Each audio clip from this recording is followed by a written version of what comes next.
Before we get into the conversation, I have an extremely important request, more important than any other request I've ever made, because I do not mean to alarm you.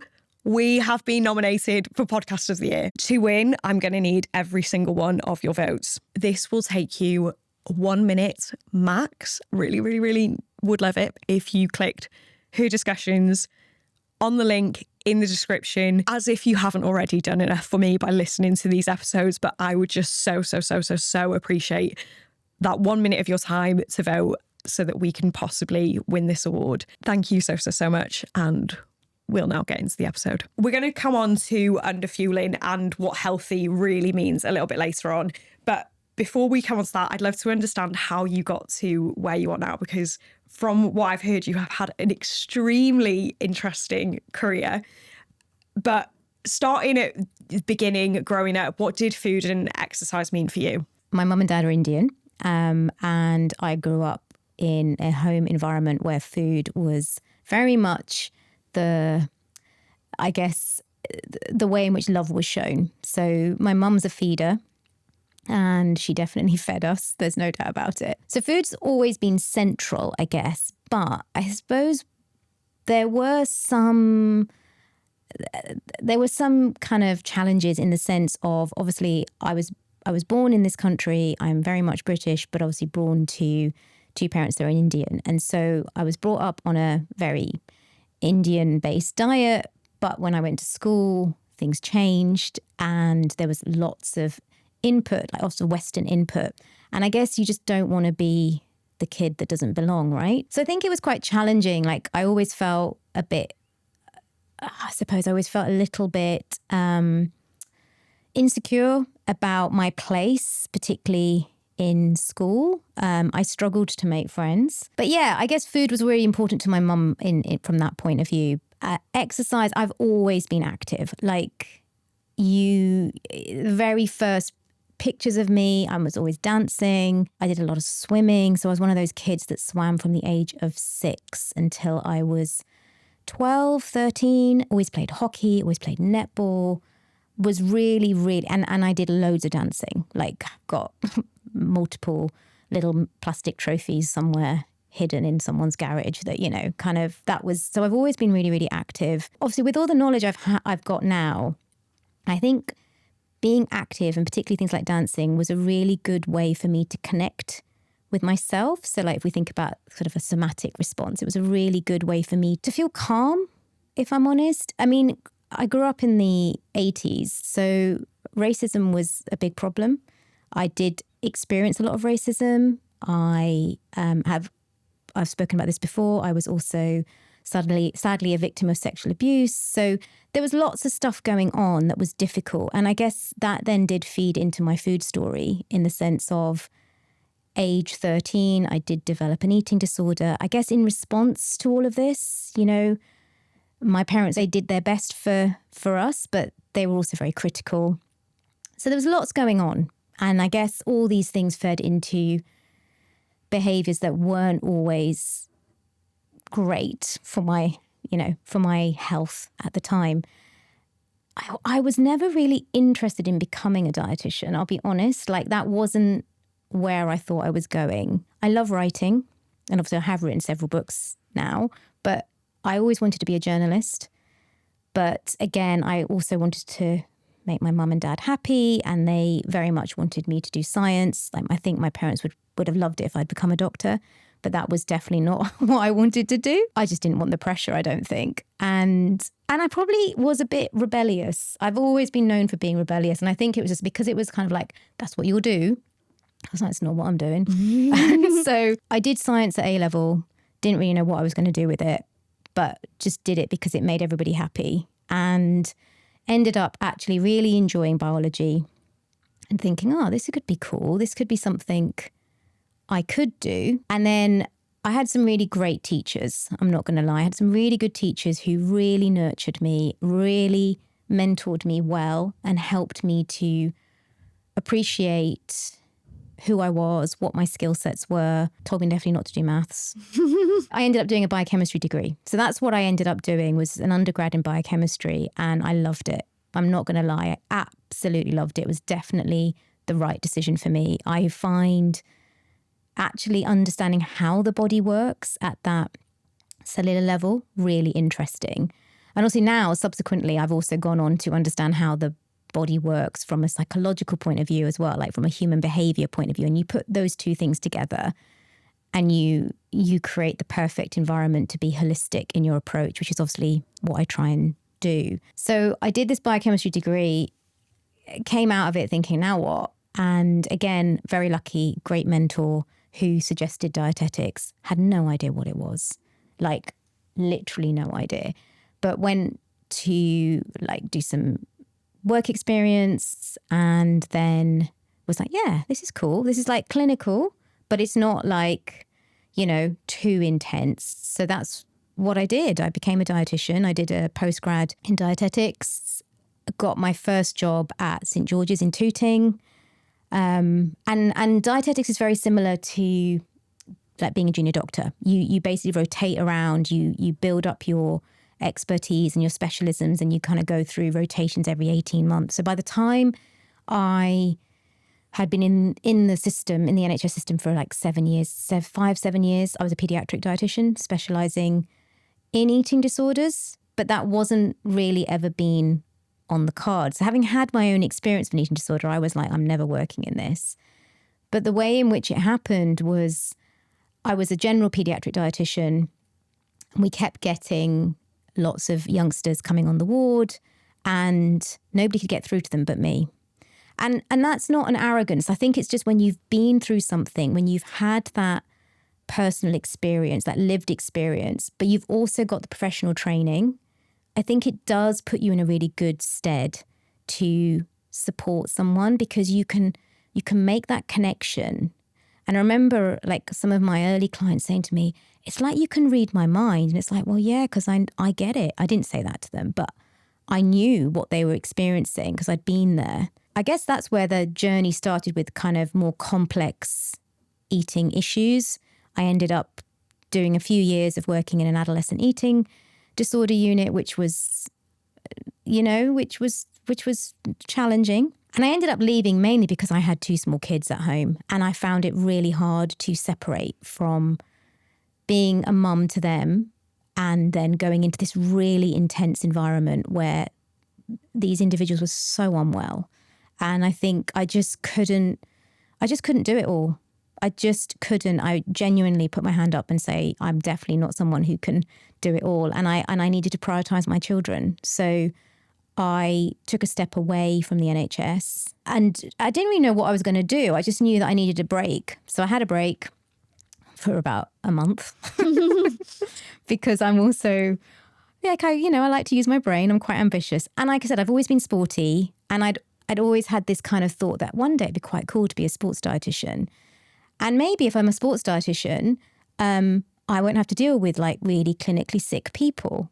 So I did my master's in applied sports nutrition at that point. Like, so during that time, yeah, again, I think just got fortunate in that there was a role going at the time. It was London 2012 and they needed somebody who could work with the rhythmic gymnastic team, the GB team, but they wanted someone who had a clinical background as well. So it wasn't just a sports nutritionist they needed someone who understood, I guess, the intricacies of disordered eating fundamentally. That's how I've ended up here because I started doing that role. There was 9 of them and we got them through it.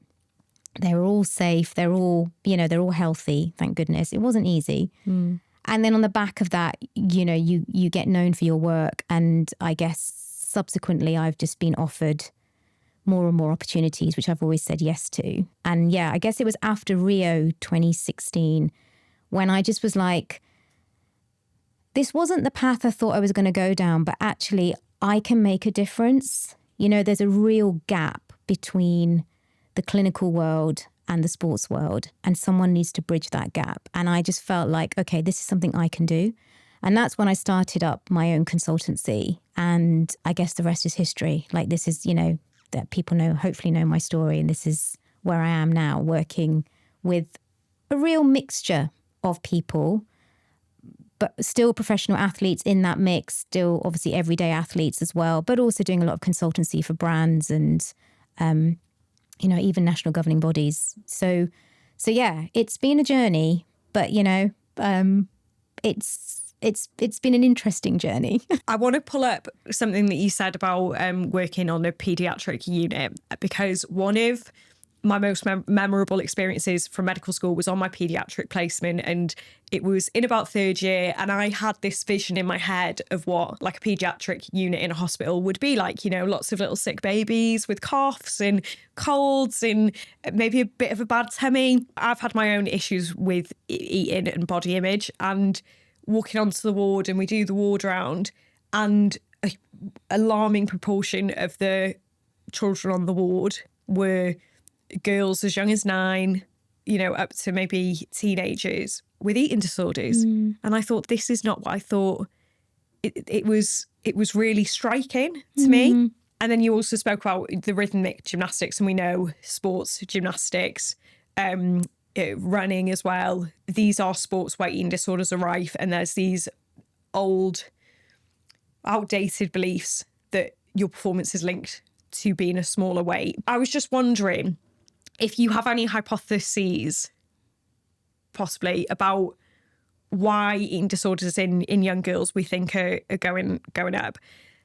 First question. Second question is, are there any similarities that you noticed between your work that you did clinically with children with eating disorders on the ward, and then the struggles you faced working with female athletes as well? Big questions. No. This is so interesting. I just need to pull up so many different things. Why are we seeing a rise in eating disorders? I think that's it's really important that we highlight that we are seeing a huge increase. And I can't remember the stats completely, but from memory, post-COVID, it was something like 226% increase in young individuals developing an eating disorder. So you kind of have to take a step back and go, whoa, this is a societal problem, right? This is not, like, I think about my own experience, and it was very much trauma driven.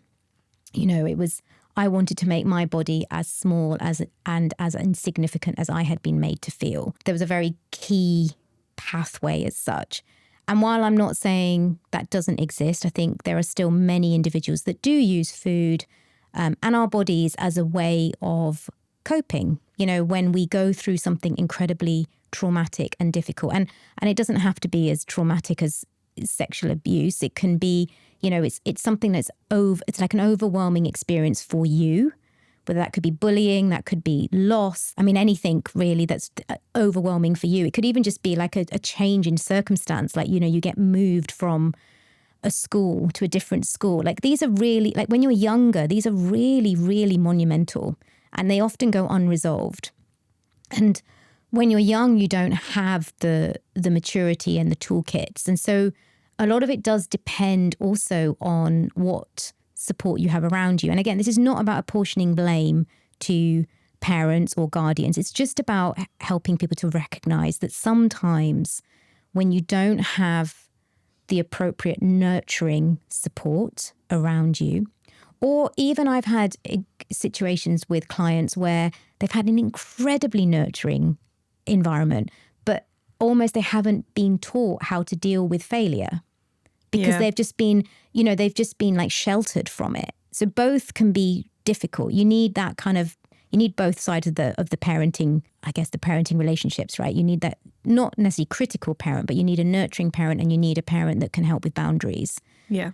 Or I say parent, but we mean, guardian. I think so. Obviously, food and body are things that you can physically control. So when life feels messy, and I guess that's what I want to kind of highlight here, is often it's emotional. These situations create emotions, and we don't get taught about emotions at school. We don't get taught that these are the physical sensations that our body feels. All we know is that we don't feel good. And it's very easy when you're younger to not be able to make the link between this is an emotional response. This is like an emotion that I need to probably pinpoint and work out what it is. And instead, you're like, this doesn't feel good. This is probably because I don't fit in, or my body's not right, or whatever it might be. And you can control that. And it gives you this false sense of security. Like you said you've had your own experiences. Like when you restrict your intake, you are basically creating a container, right? A container for your emotions that help you to feel numb and avoid what's the real problem. But you don't always understand that's what's going on. Similarly, if you are someone who has binge eating disorder, the whole kind of aspect of binging, it's not because you've got no control. It's often because that is something that helps to kind of push down and provide comfort at a time maybe when you don't have that. You know, again, you don't have the understanding and knowledge of what you need to do. So we've got these very clinical reasons why eating disorders develop. But I think in recent years, particularly I'd say post-COVID, you know, COVID was a very difficult time for all of us. It was a time of uncertainty. Like none of us knew when it was going to be over. There was no real direction because it didn't feel like we had any clear understanding of the illness and what it was going to do. But there was also quite a lot of threat. Yeah, because we didn't know how, like, I don't know about you, but I was terrified and I'm a grown up in this. So can you imagine being 12, 13, 14 and not really understanding it? And also that loss of your peer support system because you're at home and you're kind of, you know, sort of locked in as such. And I think a lot of people spend a lot of time on social media. I say Instagram, it could be any social media. I don't know much about TikTok because I'm definitely a very older generation that doesn't really feed into it. But you know what I mean? Like social media had a big part to play in our social connection, but also our brains were absorbing all this information and our brains have not developed to cope with that. We cannot filter this much information. And so I think it creates this sense of unworthiness. I think we have a generation of young people who are growing up with a sense of unworthiness because of what we see on social media. And I think that then feeds into, I'm not good enough, I need to improve myself, and I need to do something to achieve that. And again, food, body, exercise, they all feed into that. So I think this is why we're seeing such a massive rise, because there isn't a filter system, and also we are cultivating this environment. And of course, there's so many experts in nutrition, there's so many experts in sport, there's so many fitness, and also we have access to loads of people. You know, when I was growing up, we didn't have access to any real celebrities or sports people. It would be whatever you would see in a magazine or what the news gave you. But now you can follow your favorite athlete and you can see what they're doing. And although it might be a highlight reel, again, if you're 14, 15, you might not recognize it's just a highlight reel. Yeah. So I think we have a lot of work to do to support young people. But I also just want to highlight that there's actually been a massive increase also in older people developing eating disorders as well. And that, again, is a societal shift because, again, image aesthetic is becoming more and more important. But equally, I think we're learning more about the perimenopause and how hormones have such a big influence on how we think and how we feel. And the perimenopause is a really unpredictable time. Like, it's a bit like going through puberty, but, you know, 40 years down the line. Yeah, exactly. And we still don't know enough. And so all these women are feeling a little bit out of control. And so they go in search of control, and food and exercise and our bodies are one way to say we are still disciplined. We are still in control. We are not going to be beaten by this.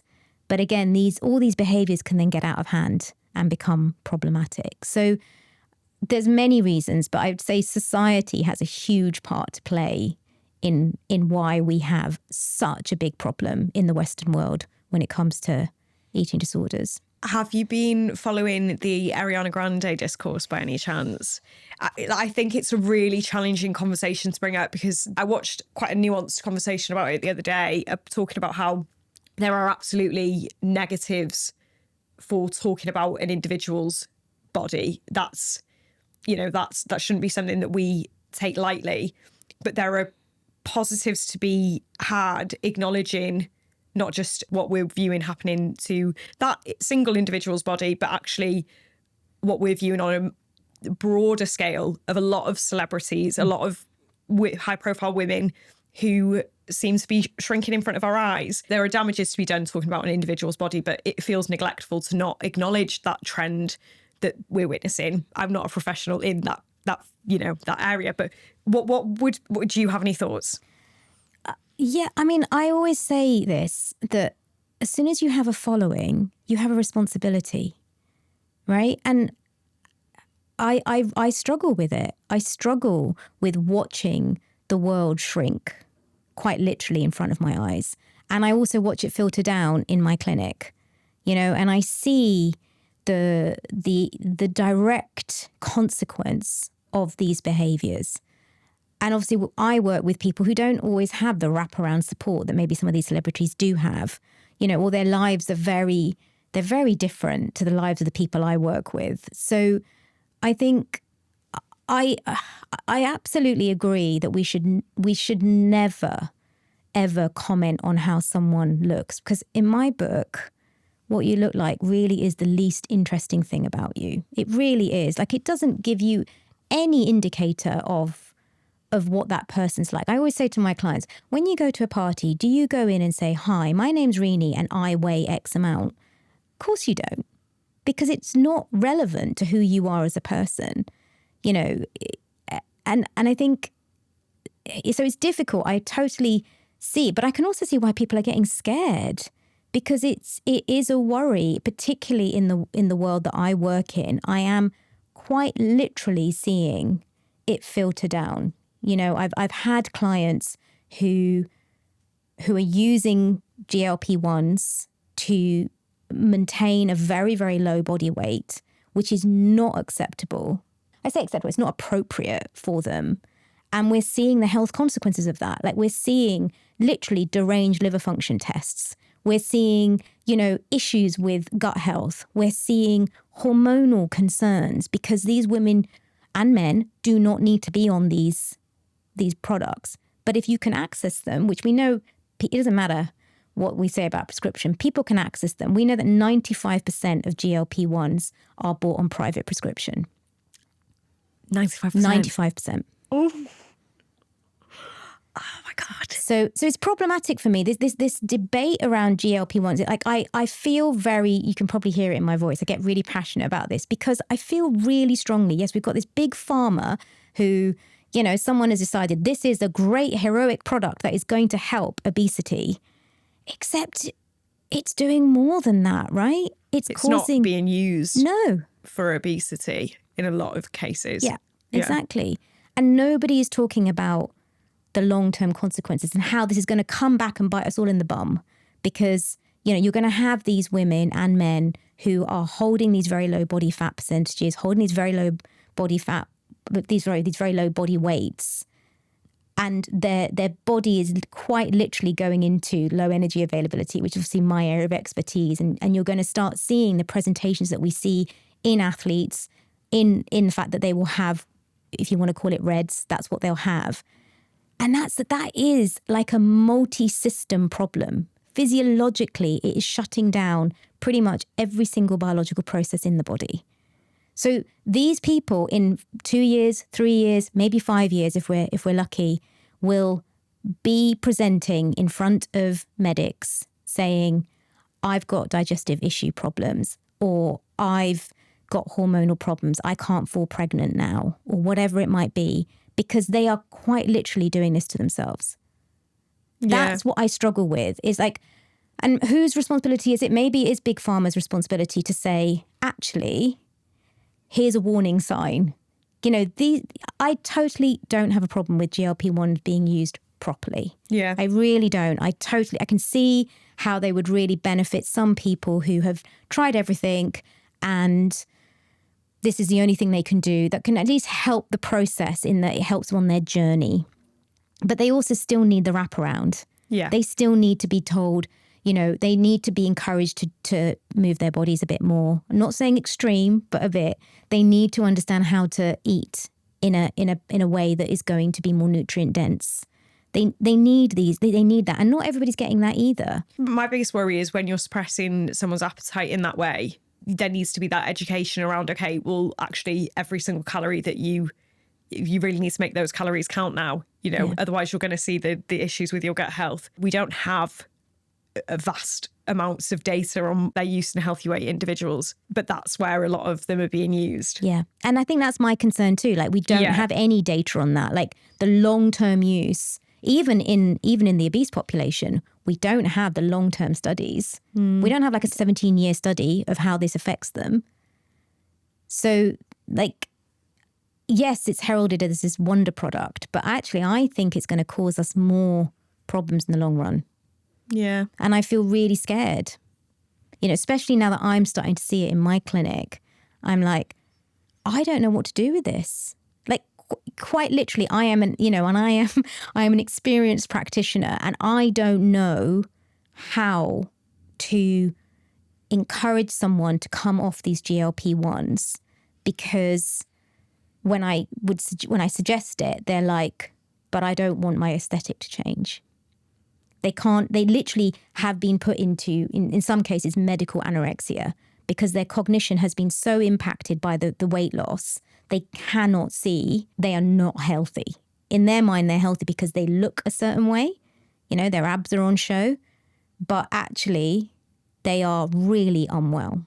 Gosh, that is so challenging, because you can't restrict that access either. No. We're going to come on to a section called buy or bye-bye. Yes. I'm going to show you something, and you're going to tell me whether you would metaphorically buy or say bye-bye. Yeah. As in goodbye to these things. We've started with GLP-1s. Definitely bye-bye. Bye-bye. Okay. 100%. Any cases where, because the only rule of buy or bye-bye is we love nuance. We love balance. We love nuance. So feel free to give your caveats. Definitely. I think, when it's used legitimately in the right population group, it can be of benefit, but it still needs that education around it, and it can't be a long-term solution. Yeah. You can't just expect someone to stay on this forever. Then that's not a solution.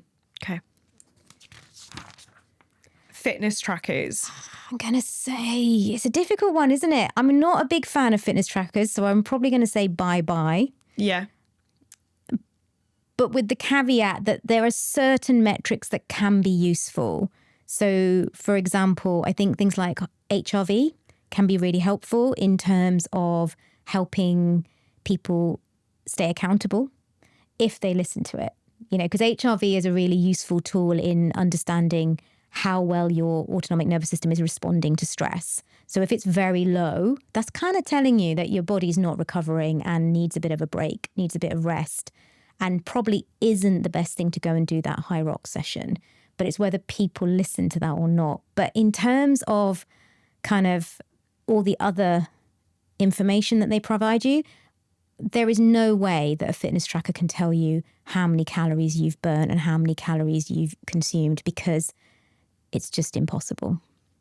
And for those who don't know what HRV is? Heart rate variability. So it's the time between heartbeats. So it's basically, like I said, measuring your autonomic nervous system, which is really important. I think it's probably the most overlooked part of the human body is our autonomic nervous system. I don't think people understand it or use it to the extent that it should be used, because it picks up on everything. It is quite literally our threat detector. There's a lot of content on social media that's nervous system regulation. I think, and a lot of it is, rubbish. A lot of it is like cortisol face. If you understand your autonomic nervous system, you understand nervous system regulation. Yeah. Like that's, and I think you can, just by learning the basics, there's a lot of knowledge to apply. 100%. And I think going just kind of to add a little bit to that, when you're working with people who are restricting their energy intake or they're overtraining and under recovering, this distorts our interoception, which is a big part of the autonomic nervous system. So, when people say to me, oh, I just never feel hungry, or I don't know when I'm hungry, it's like, no, you've just distorted your interoception, which means your autonomic nervous system is not regulated. I feel like we should be teaching this in schools. The classic metaphor of, as much as I hate it, if a lion was chasing after us, we would, you either get killed by the lion or you run away. And then your body can relax. You have this relaxation, you know? But in this world where we are constantly stimulated, maybe we live in cities, we are working, we're doing coffee number 2 of the day. We don't have that fork in the road of either lion eats us or we get to rest. We are go, go, go, go, go, go, go. We record for 8 hours like in one day. We never used to do a lunch break on the recording days. Just my old assistant used to book in the guests back to back. Wow. But I never used to get hungry. So I do podcast guest. We'd go from 10:30 to 6. And I'd be like, I didn't get hungry like at all. Yeah, because I was in like fight or flight the entire day. Yeah. It's probably the most powerful lesson even as a doctor, the most powerful lessons that I've learned as about my body. Yeah. And I think social media is our modern day threat. Yeah. It's our lion. Yeah.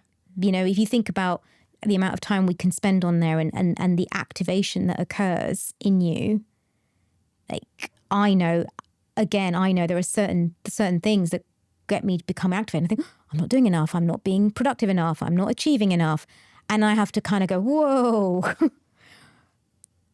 this is okay. We are okay. We are safe. We don't have to be doing what everybody else is doing. But I mean, again, I have that knowledge and I have that ability, but I think so many people don't. I do work with them, but I do choose to wear a Whoop because it doesn't have a screen on it. And I think that I actually find that beneficial. And I don't check my Whoop very often. Maybe I'll check it a couple of times a week. So I'm not someone who like every single morning I check my sleep score because I don't think that's helpful either. But I think like maybe a couple of times a week, I'll check in with my HRV, see how recovered, how rested I appear to be.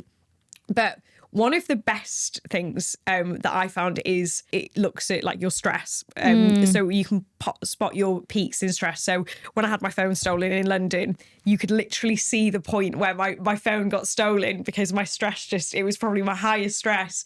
But also if I watched a horror film before bed, you could see my stress spiking. So I do think those insights I find really useful because now I know, okay, Faye, if you watch a horror film before bed, you're probably not going to sleep that well because you're spiking your stress. But also, interestingly, what you said about you go on your phone and you see something that triggers you and sparks that fight or flight of, oh, I'm not doing enough. Someone I know put up a story of like this boy that I was seeing like 6 years ago who maybe wasn't the nicest to me.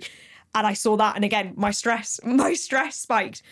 So I think, fitness trackers, they've got their flaws. Yeah. But you're right. Noticing maybe what your triggers are for your nervous system can be beneficial. Totally. And I think, I'm not here to like demonize everything at all, but I just think you have to be really careful that where I think it becomes problematic, like with anything, is when it starts to dictate how you live your life, right? You know, like you said about sleep, I think ultimately if you can't wake up and go, I had a bad night's sleep, and you need to look at something to tell you whether you've had a bad night's sleep, I think that's like, I think my worry is we're losing sight of our actual interoception, which is something that we're born with. And that means we're becoming more and more reliant on external validation and external cues. And for me, that is dangerous because then you lose sight of actually what is going on for you and what do you need? You know, so few people seem to actually understand what their needs are and then don't meet their needs. And that might be that you need sleep or you need another jumper or, you know, you need to go and use a bathroom or whatever. But actually, they're really important cues. And I think that's what we've got to be careful about, is that nothing is ever going to be as optimal, I don't think, as a human body. The human body is so incredible. The more I have worked with humans, the more I have understood humans, the more I realize we are so lucky that we have this incredible feat of engineering, really. And it's got everything, you know, it's got homeostatic control. It's got this, you know, this threat detector. It's got everything we need.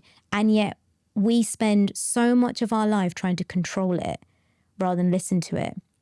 And if you take a step back and think about, you know, humans before we had all these external features that kind of, or this tech or whatever you want to call it, data even, you know, our bodies have always known how to give birth, right? Our bodies have always known how to have sex. Our bodies have always known like when it's the right time for a boy or a girl to go through puberty. So why are we controlling our bodies when actually they know what to do for us and we just have stopped listening? Yeah. Yeah. You know, we kind of gone into this, this kind of era of health optimization. Well, actually, your body can probably do that for you. Yeah. You've just got to learn to listen.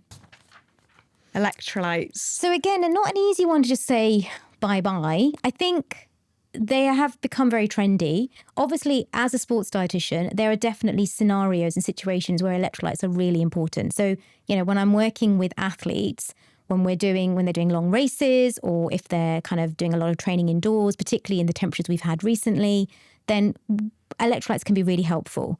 But do you need an electrolyte every morning if you're not physically very active? Probably not. Maybe last week when it was a heat wave, perhaps, maybe, but fundamentally, it's not something that you need daily. Am I ashamed to admit the wedding prep has started? No, I'm not. But I do want to share one of my favourite products I've been using to get my skin in the best condition possible. This is the La Roche-Posay Cicaplast Repair Balm, which I'm sure you've probably seen recommended by the skincare girlies on TikTok. It's an ultra repairing, thick, soothing cream that helps repair the skin barrier and is enriched with 5% vitamin B5, aka panthenol. It speeds up the natural recovery process of damaged skin, and I use it for two main things. One, to help with dry and irritated skin, and two, any scarring on the skin. I will pop some links in the notes so that you can try it for yourself. We've had a dietitian on previously who had quite a strong stance on electrolytes, and I'm quite strong on my stance with electrolytes as well. I think that the marketing has just gone way too far. However, last week I was chugging them. We got so much stick on the clip of us slagging off electrolytes. When I was marathon training, loved electrolytes. Yeah. Last week, loved electrolytes, but the marketing that tells you should be having a packet of electrolytes every day. Absolutely not. Yeah. Ridiculous. Absolutely. Yeah. Unless you've got some certain conditions like POTS or, but the vast majority of individuals, you don't need a bag of electrolytes if you've woken up and your pee's smelly. What? Yeah. Just drink some water. Drink some water. Tracking macros. For me, this is an absolute bye-bye. This is a no-no. It is not necessary.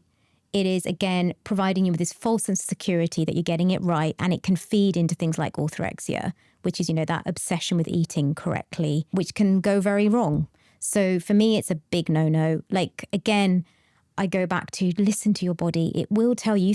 You look at toddlers, and I mean, I've obviously had first-hand experience of being a mother and watching children grow up, but I remember my girls, they were very, very clear on what they were going to eat and what they were not going to eat. Even though I was trying to give them a nice balanced diet, but there were definitely weeks where it's I am not going to eat any bread. I'm just going to eat the cheese. And then there are weeks when I'm just going to eat the bread. I don't want the cheese, right? That's their bodies telling them what they need. They need more calcium. They need more protein. And they were following that. They also know when they've had enough. Have you noticed that? With kids, they know when to turn their head. They know when they've had enough. Again, we are all born with that ability. And I think tracking macros is, again, just another fitness trend that a lot of people who don't actually understand humans and human physiology will push to make money. And I have seen the absolute negative consequences, how this particular act can basically put people into a massive deficit and then cause them huge problems. So for me, it's a definite bye-bye. So I've had my issues with eating. And when I decided, right, okay, Faye, we need to get a hold of this now. This is not healthy. You're just constantly in binge restrict. So went to therapy for the binging.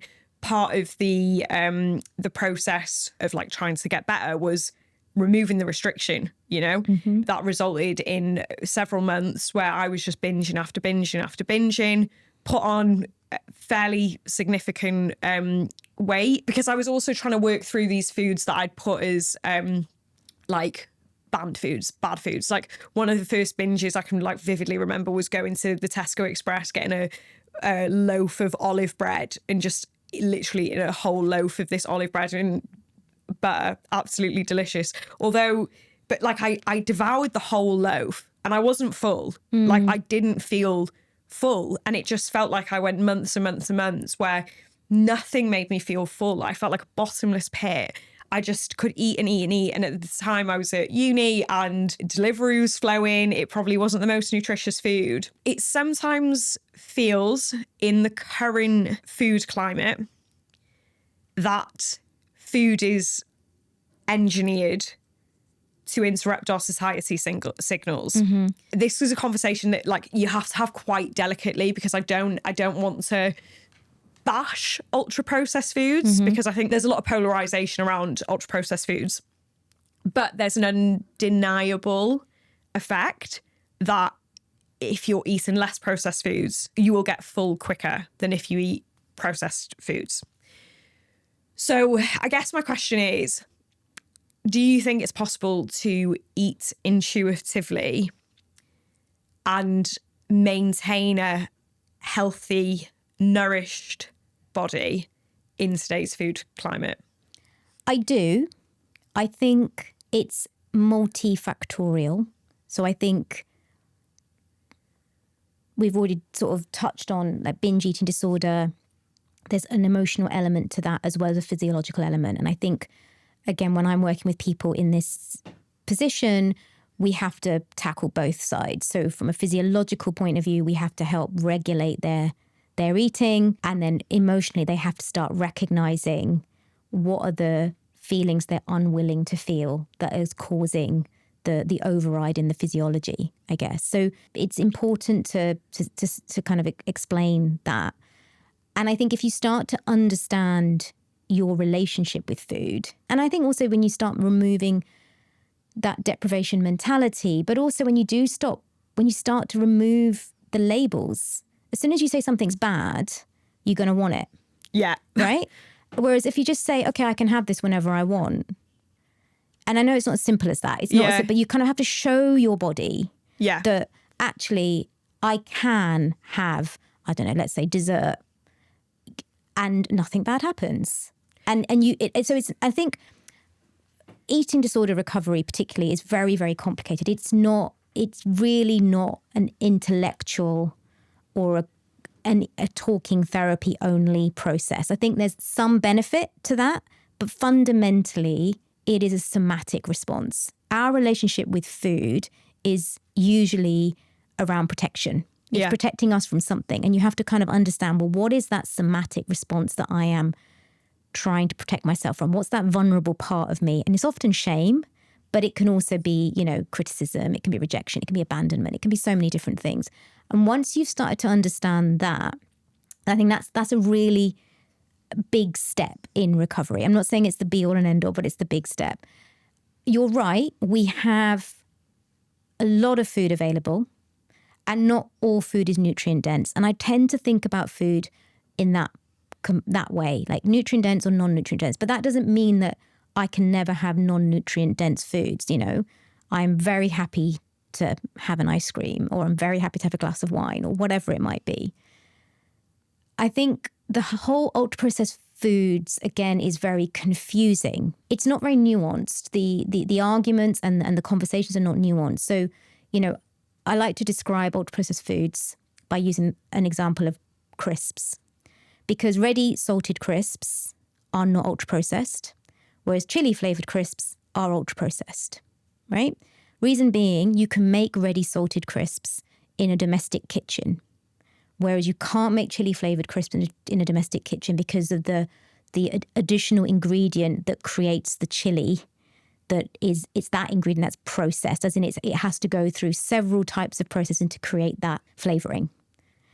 So it's really important to get this across, because I think people have decided that anything in a packet is ultra processed and that is problematic and we can't eat it. But actually, there's lots of foods that would be deemed ultra processed that are really important. And particularly, we don't all come from middle class backgrounds. There are lots of people on the poverty line and they have to eat and they have to find ways of eating as best as they can.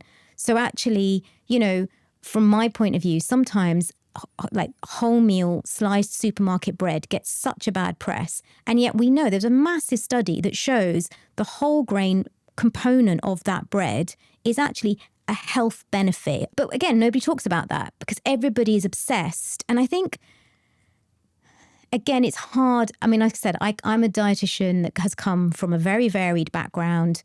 I grew up in a working class family.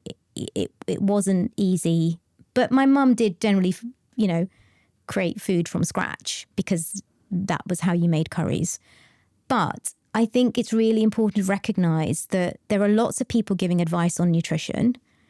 I tend to call these individuals lifestyle nutritionists because they all look perfect. They all live a perfect life. They have a very idealized view of what nutrition should be. But that's usually because they haven't had the experience. I worked at St. George's in Tooting. I then worked at King's in Camberwell, like really diverse population groups. You had to make nutrition practical. Accessible For these individuals. You can't start telling them to have avocados on toast when they don't even know what an avocado is. It's really important that we make food simple and we make food practical and we make it accessible to everyone. And I think sometimes this conversation about UFPs really does start to create this hierarchy that somehow, it's a bit like clean eating. Yeah. It's almost like rebranded. Yeah, totally. You can't eat this because that's not clean. And so somehow you're bad if you eat that. And that's really problematic from my point of view. So to answer your question, yes, I think absolutely we have evidence that if we can eat as wholly as possible, if we can make foods from scratch as much as possible, yes, we tend to be more satisfied and we tend to be healthier. But actually, baked beans on toast is still a really balanced, nutrient-dense meal that is cheap, and accessible to lots of people and should not be demonized because it's got the pulses component there from a gut health point of view. It's got the whole grain, again, from a gut health point of view. It's got the lycopene in the tomato sauce, but it's not your plush kind of, I'm even stuck for an example, but it's not your kind of gourmet food. So I think there's a bigger conversation around that. But absolutely, if you choose to eat as nutrient dense as you can, with the odd bit of non-nutrient dense food, because that's really important from a novelty piece as well. And we all need novelty for our well-being. Then yes, you can eat healthily and normally. One of the best things that helped me on my journey with my disordered relationship with food was I always have a bar of chocolate in the house, always. And that was one of my fear foods, one of my bad foods. And I remember when I first started having it in the house, I would demolish a bar. I'd demolish it all in one go. And I couldn't be trusted. If you're listening on audio, I'm doing quotation marks, I couldn't be trusted. Now I have a bar of Tony's in my house at all times. Some days I'll go through the whole bar in one sitting, and that is absolutely fine. Last night I made my partner go to the shop and get me a bar of Tony's because there was no Tony's in the house. And I sat there and I had 3 squares and I was like, okay, that's made me feel enough and that's fine. And that is part of a broader healthy diet where I'll have, hopefully 3 square nutritious meals in the day. That's what brings me joy, and it has really, really, really helped me with balance in my relationship with food. Obviously, this is a women's health podcast, and we are actually going to come on to your specialty of actually, talking about the girlies.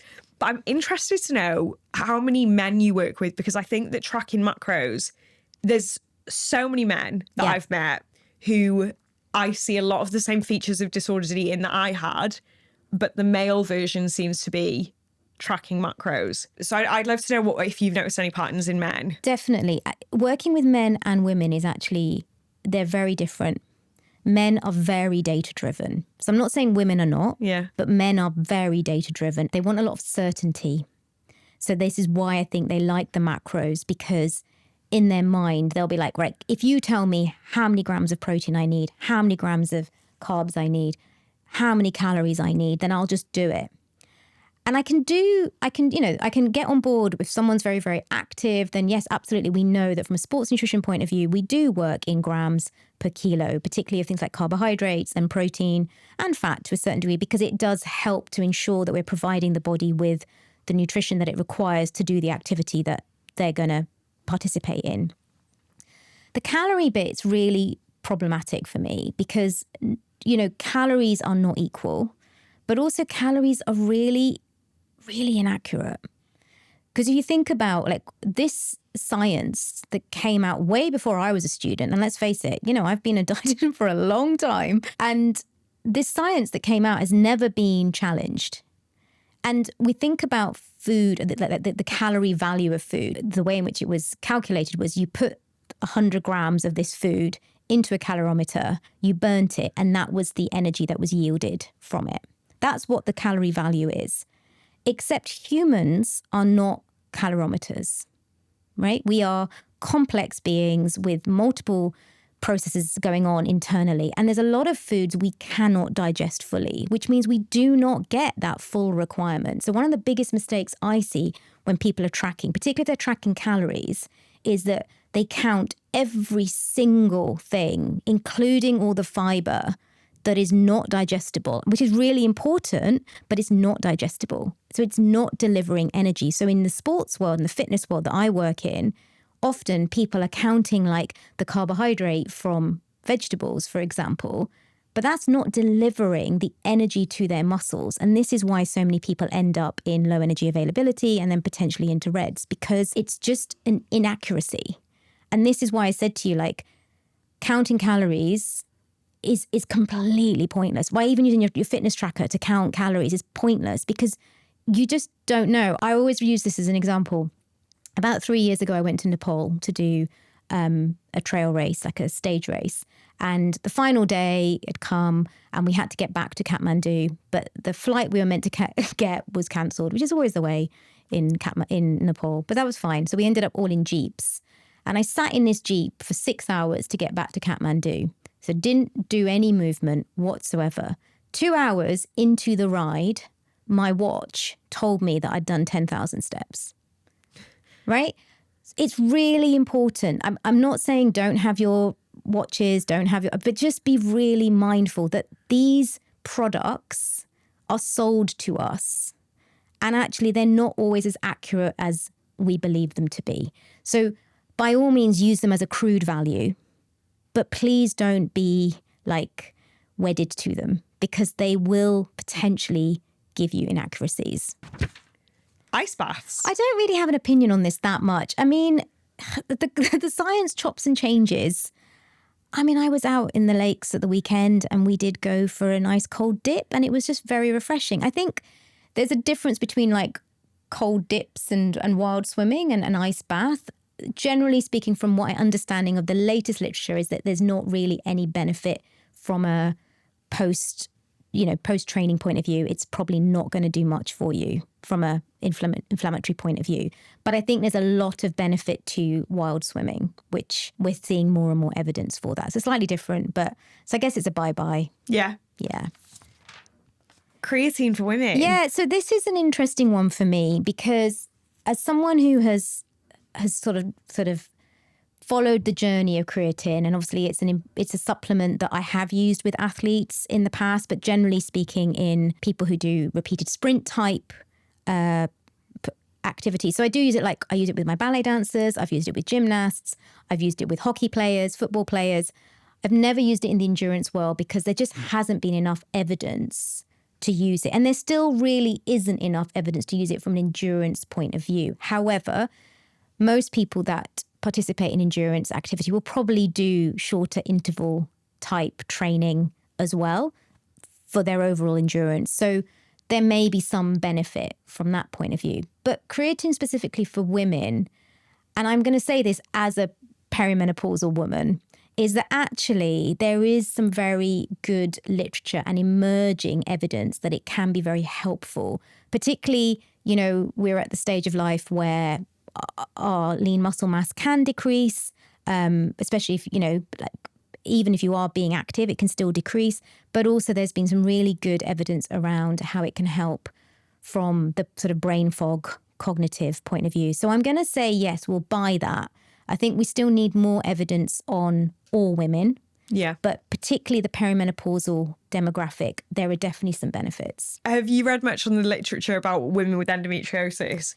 I haven't, and I'm going to be honest about that, mainly because it's not something that comes into my clinic that often. But I know that there's been a lot of research, like they're looking at it from a menstrual cycle point of view. Again, the dosing, the protocols, we don't have yet. So until that is clear cut, I probably wouldn't advise it. We kind of need that before we can say, yep, absolutely, this is how I would use it. I'd also say you do need to be careful, woman or male, because I have had, and I'm going to put this out there, I have had athletes, particularly I would say male athletes, who are taking mega doses, and actually they have ended up with real issues like blood in their urine and problems, probably because it has put quite a big load on the kidneys, I'm assuming. I mean, I don't, but it could be the combination, a bit like we say with anti-inflammatories and endurance exercise, that you shouldn't take them together because of the pressure on the kidneys.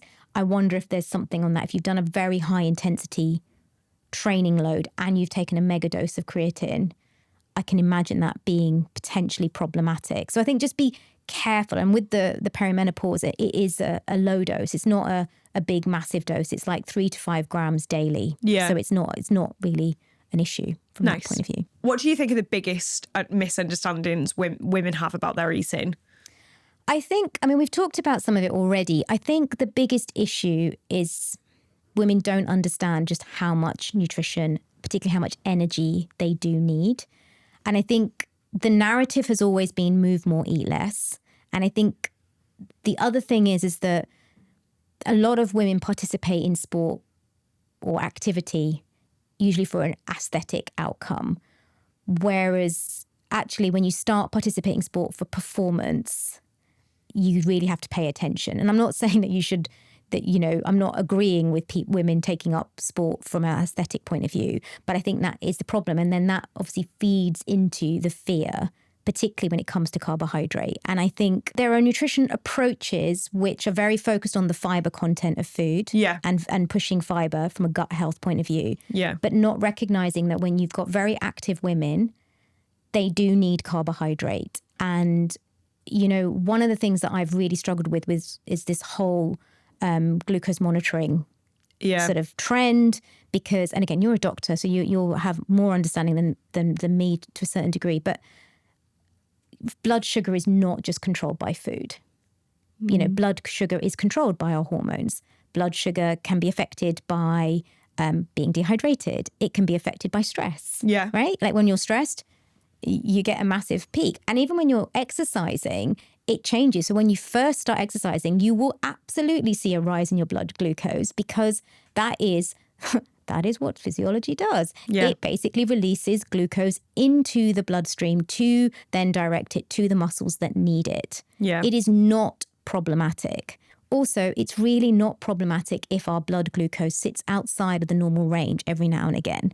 Yeah. Like, we know this. So from my point of view, this obsession with rigorous blood glucose control is really, really problematic and very unhealthy, and has once again re-sparked the whole demonizing of carbohydrate, particularly for women. Yeah. And I think, women who are physically active, and I'm not talking necessarily about women who are running marathons. I'm just talking about if you are somebody who participates in activity on a regular basis, you do need carbohydrate. We also know that generally speaking, our brain needs carbohydrate. So it should never really be off the table at all. So for me, that's the biggest misconception, is that women don't need carbs, or women should do fasted training, or all these things are just literally setting you up to fail and to cause your body way more problems in the long run. Another healing experience for my relationship with food was training for a marathon and having to eat 4 white bagels before going out for my long run, because you need a quick release carb. Mm-hmm. I love a whole grain as much as the next girl, but if you're doing these long stints of activity, you want quick release carbs, which is what we've been told time and time again are not good for us in certain circumstances. They're not just good for us, they are the best way of delivering the carbs to our bodies. I want to get into the glucose monitors, because I have gone back and forth a little bit on my opinion. My first opinion when they came out is I thought, this is ridiculous. Your pancreas is there for a reason. Your pancreas is our inbuilt glucose monitor.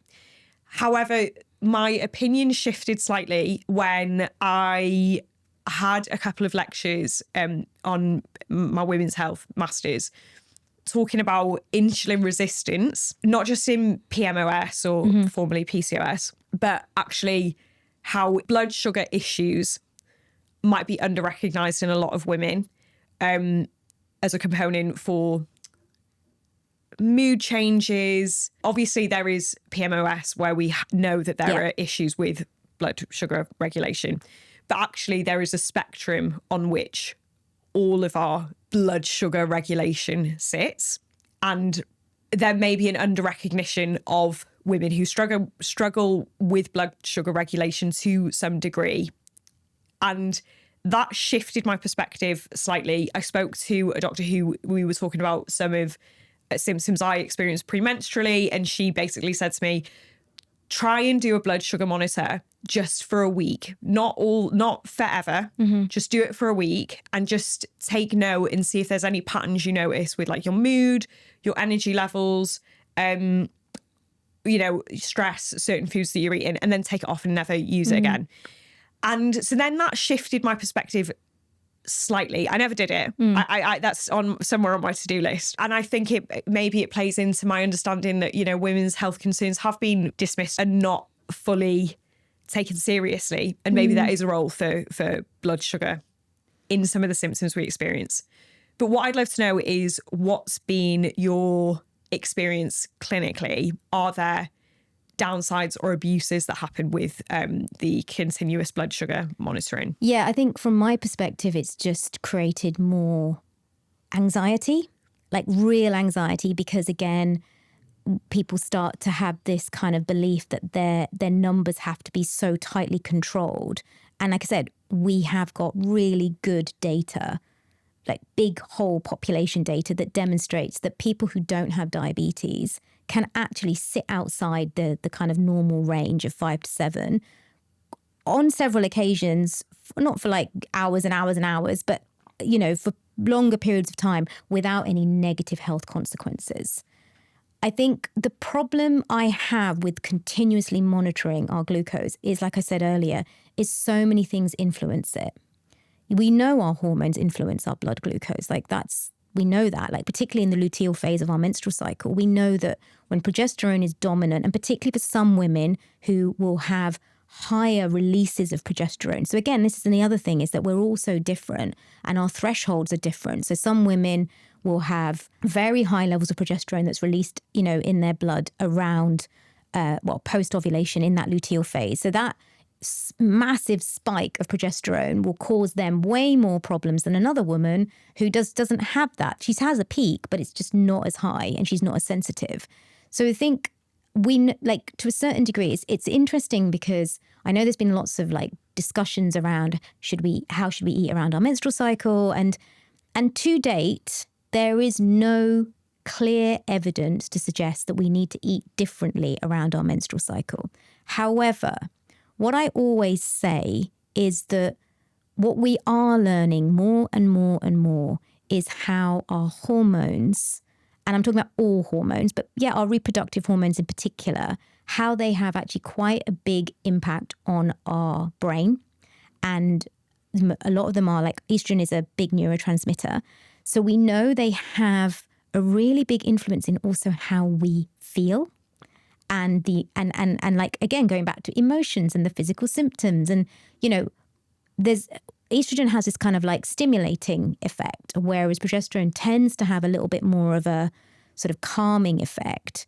But sometimes if it's really really high and then has to come right back down again, that can, again, the body will pick up on that. That will pick up on that kind of stress. I don't know, again, if you track your HRV, you might notice that you get a real low midway through your cycle, probably when you're ovulating, because your body sees that as a stress. And similarly, just before you get your period, the body sees that as a stress. Now, you might not recognize it as a stress, but that's your body trying to communicate with you. It's picking up on the threats. So I think I would never prescribe eating around the menstrual cycle, but I will always say that we need to appreciate that the body is not simple. It goes back to, we cannot control it.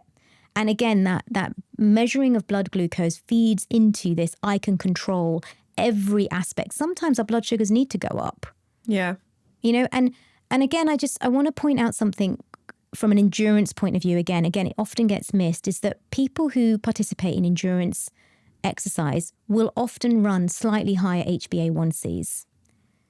And that doesn't mean that they are pre-diabetic. That does not mean that they have PMOS.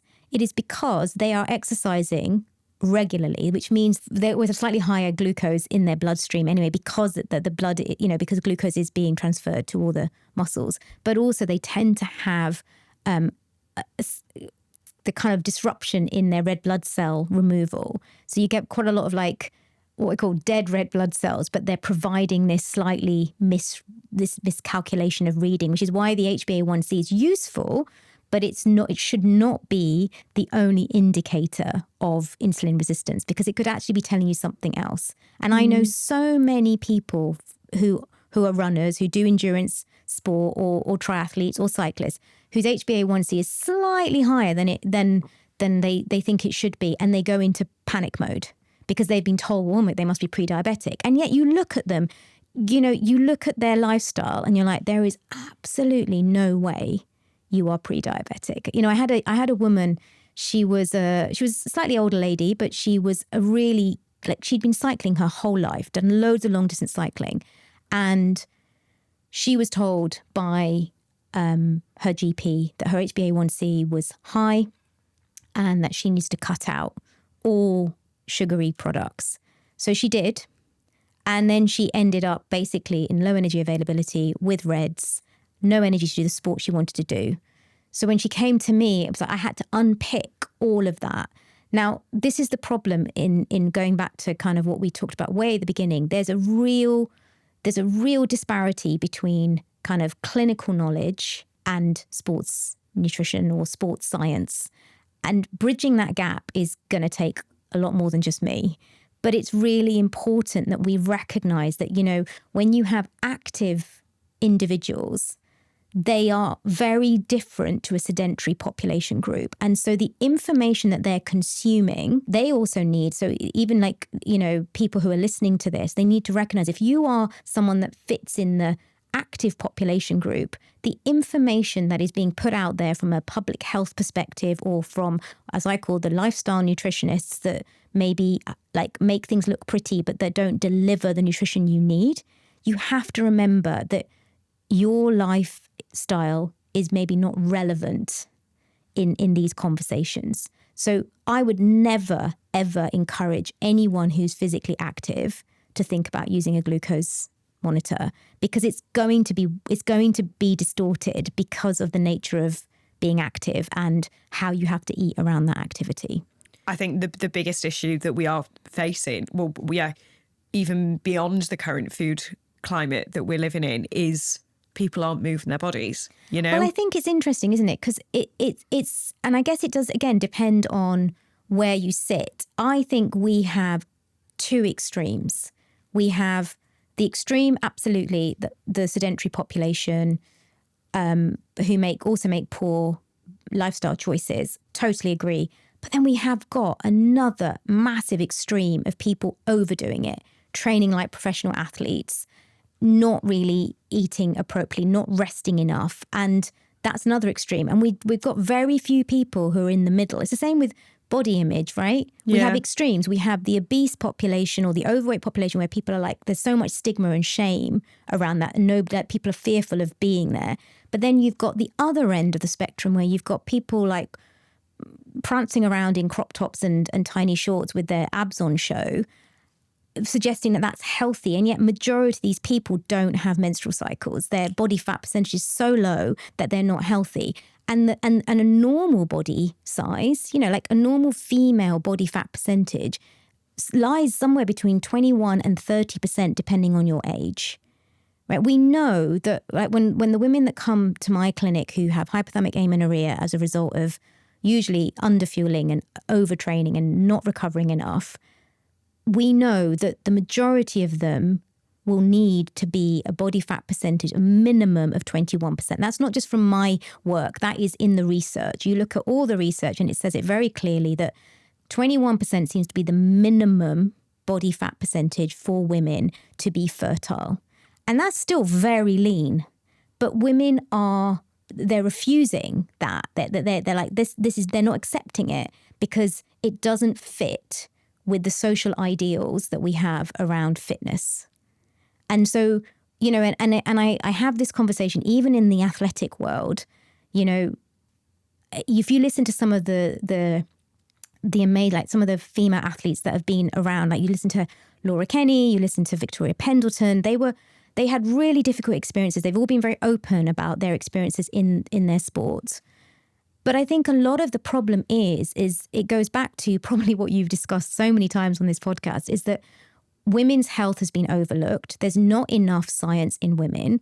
We're seen as like, you know, oh, well, we'll just extrapolate the data from white trained men. And so this is also what's happened in the world of sport. Women have been told they need to be these ridiculous low body fat percentages that has caused them then to, get a couple of great performances, but then they disappear because it's not sustainable.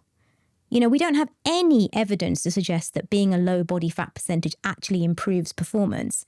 In fact, what we know is that having more muscle mass can create more power, can create more strength. And that seems to be the kind of identifying factor in what is going to potentially improve performance. But we just sit here, we cover it all up because nobody is willing to say, actually, we need to rethink this and we need to stop. We need to stop punishing women. When we push back against our natural genetic body type, we basically create more suffering. You know, you've been very open about your journey, but you think about that. When the more you pushed back against what was where your body naturally wanted to be, the more they probably increased your suffering. Whereas when you just finally went, okay, fine, this is where my body naturally wants to be. And actually now it's probably a lot easier for you to stay here because it is where your body naturally wants to be. Yeah. Yeah. And that for me is so important that we get that message out, that everybody has a genetic place where their body naturally wants to be. Yes, you can probably fine tune it a little bit. Yes, you can probably get a little bit more toned if you want to. But to be healthy, to find full fulfillment in life, to have joy, these punishing regimens are never going to be the answer. And chasing a body aesthetic will never, ever make you happy, ever. Like I'm 4'11". Like I naturally have like quite like bigger thighs, bigger hips. And, you know, I spent my whole teenage years almost chasing the body of like a tall, slim model. I'm not going to grow. I'd lose weight, put it back on, lose weight, put it back on. But the problem is when you're unhappy with your body, losing the weight doesn't fix that. You lose the weight and you're chasing another goal. You're still unhappy. Like you have to become comfortable in your own skin. But more importantly, you've mentioned 3 words I really want to nail down, define. Hypothalamic amenorrhea, low energy availability, and RED-S. Okay. So what are they? Yeah. And what are the signs the girlies should be looking out for? Okay, we'll start with low energy availability. That is basically when there's not enough energy in the body to support both like movement and biological function. And biological function means like hormonal health, digestive health, circulatory system. The body will always try and protect the brain and the heart. But even that can then become sort of down-regulated the longer low energy availability goes on. And the thing that's tricky with low energy availability is that the human body will always prioritize energy for movement. So you don't always recognize you're in it because you don't always lose weight, right? So low energy availability is when we basically know there's not enough energy left over once the body has used what it needs for movement. And when there's not enough energy available, then it starts to shut down these biological processes. So it's a bit like when your smartphone goes into kind of like power saving. Yeah, it just kind of starts to kind of like shut things down. And the way in which it does it will be different from person to person. So some women may notice that their menstrual cycle changes. It's usually the most common sign in women because, you know, we have been put on this earth to reproduce and it's a very sensitive system. So if it's under threat, where there's not enough energy and the body is under stress, then it tends to be one of the first things that it does shut down. But it doesn't have to be the only thing. But also things like, you know, digestive system becomes very slow. So people often have what's known as gastroparesis, but again, they tend to confuse it with irritable bowel syndrome. But actually it is gastroparesis, which is that very slow movement of food through the gut because there's just not enough energy to do it. You may also find, especially if you're active, that you end up with more like poor recovery. You don't adapt to your training. So you're like doing all this work, but maybe you're not getting the muscle definition that you should be, or you're not getting faster, or you're not kind of seeing progress. So these are all kind of symptoms of low energy availability. Hypothalamic amenorrhea is one of those symptoms. So this is when your period completely stops. There's primary amenorrhea, which is obviously when if a young girl gets to 16 and she's never had a natural menstrual cycle, that would be primary amenorrhea. And that definitely needs to be investigated. And it's not okay to say, oh, it's just because you're active. That's not okay. Like, no woman should not have a period, right? Full stop. So, and then secondary amenorrhea is when you've had a normal menstrual cycle, but for some reason it stops. And we have to look at why that can be. There can be lots of other medical causes for that, but generally speaking, low energy availability and under recovery are two things that can absolutely cause hypothalamic amenorrhea, or being too low a body fat percentage, or being too low in body weight. So all of these things can contribute to hypothalamic amenorrhea. And obviously the main concern about hypothalamic amenorrhea is obviously you're not producing estrogen, and that can then start to have a negative impact on so many areas, but particularly bone health, which is then problematic. And REDS is kind of like, it's the term we use for the presentation of the issue. So low energy availability can happen for quite a long period of time before symptoms become available, because the body's really good at being in survival mode. So it will do its best to keep you going for as long as possible. REDS tends to be this kind of collection of symptoms. So usually, menstrual cycle has stopped. Usually there's like bone stress injury. There could be more like peripheral nerve type damage. There could be, worst cases, it can even be like cardiac output related. Like it can affect any part of the body and also several parts at the same time. And how it presents is very different in person to person. But the biggest mistake I see is people believing that if they're in REDS, then surely they'd be like underweight, and that doesn't always happen. But what I will say is REDS is often associated with disordered eating and eating disorders. But REDS, so it's like low energy availability underpins REDS. But one of the things we're seeing more and more, because this message is getting through and people are realizing they need to eat a bit more if they're doing lots. But what they're not recognizing is that you also need rest.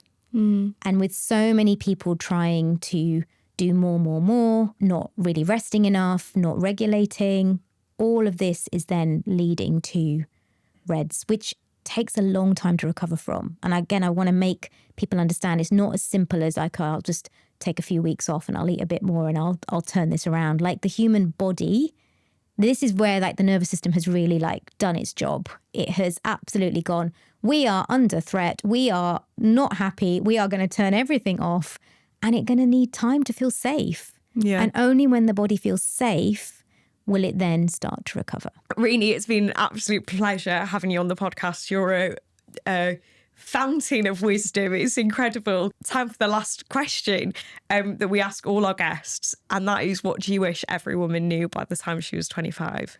I think what I hope most women will learn is that you don't need to keep chasing.